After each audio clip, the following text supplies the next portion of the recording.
بخوا عمو يعني خوش مالي والله بيت لما تبلا سنتايا هل بينزا قزاري ميزيك تكت بخوتها بخوا غوزو عثمان خص قران تسك هكا من دالجان لنبي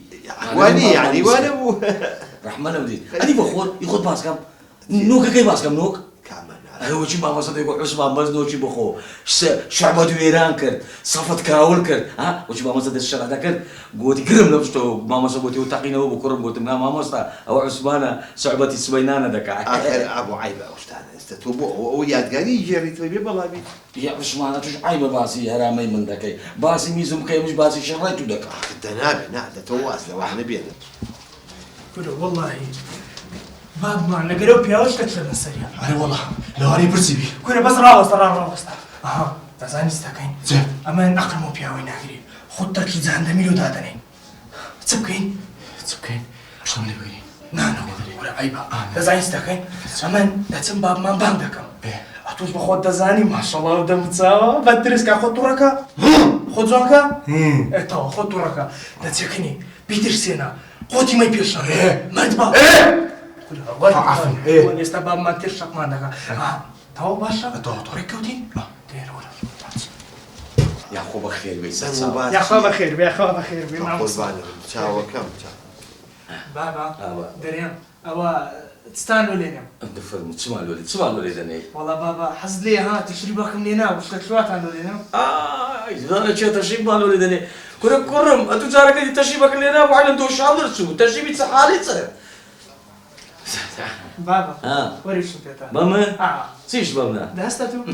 انت اخر مره اي امي فعلا ما مسمع صديقي مو اكاديمو صديقي مياه خوش ويستا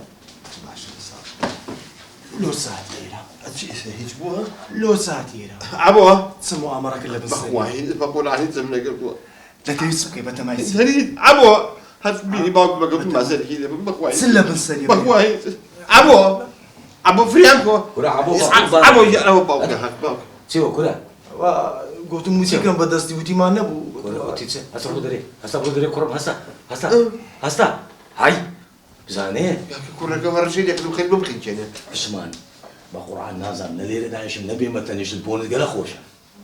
بعدين ما يرى هو كرة هيجي هنا قال ما تيجي لقوا عثمان والله نازم بيوتم اجل مؤامرة لقال باوك ما نيازي اشتيك تان نبي بخواه هلا دكم نازم مؤامرة تشي مامرة مامرة يصير نازم كرة جوا عود مامرة باش مامرة دك ايوه قال خطة دام انه مؤامرة يمكن هلا دكم وهالرشية كرت مؤامرة شي ابو دقسمك كاكا مؤامرة شي برا شي غير بجمينية دقسمك عثمان معاناتي من لقنا وتبان التوام نابي عثمان عبو من خوم خفت بارم هات ملايتو تزك إسراحتها كم وظلم بكريتو دكاك دبس خفت عثمان ترى واحدة بتاخي لغمار عثمان يبو سيبو دتيم غير مؤامرة شي كوري كاكا زدلو باسكم من هو السياسة اللي قداش عوتي بسالة تدابو سوا دهنا قرشناش قبيلة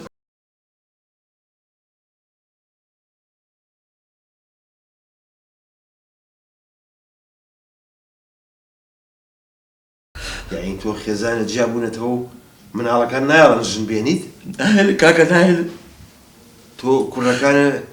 تأكيد ناي قاسم وجاسمة لا قاسم وجاسمة مقصد كل جاسم وقاسم لم يشتي يقدر رحمة ولا عين اشتبوا من شيء ذكي يعني تو تأكيد ناي بلوستيني من على كان لا جاسم وقاسم كتير هي ها ميدي كده لماري قوتي ناي بياما لا ولا ناي لازم أنا خلي كشيت ما كيعبوا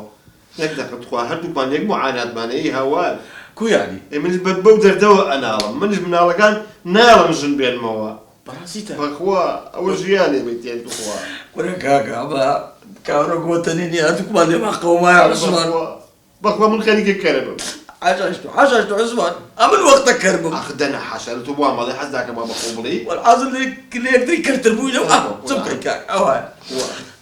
إذا بتسبكي عثمان والله نازم والله أول جياني إمت يعني أخذ خوا تاني غني لما لقيتها ساعات وانزي شغلها أوهيني لتبتاني بيبخوتها من بيا ما بتخوا أو جيانم تيلي باش درنيه كل سبينان جلق لريها أو سركبني ري بخو أم السركبني اللي دستي فيها وأنا ملوسي عثمان أفرم يمكن لها ما بخو ت دوسيو إذا من سيو بدار وبوتش يا كره عثمان جنر لها وخوخي بخو خوخي صراحة ربانا من روسيا بخو أواي كني بيجا بدمتا دوكم تك محل بي جيب كذا قوايد صلنا مردن ما باشر بخو من حياتهم قدام الأولاد والله من تياتهم ناخذ تاسع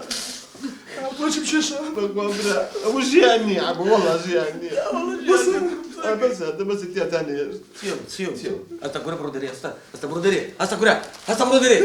هستا نيركر خودي تت عثمان خودي تت ورع أول حالي أنا النهي رجلش بينا ببدأ داشا خصبات يا مكة دورك جن النبي في البيت ما ولا شيء ما غير بتعطيك والله عثمان أي شيء بالاسم مثلا عثمان أي شيء يعني حسب بوم يعني زقم ديشة عثمان ياك كم تبيس بس بليت ستة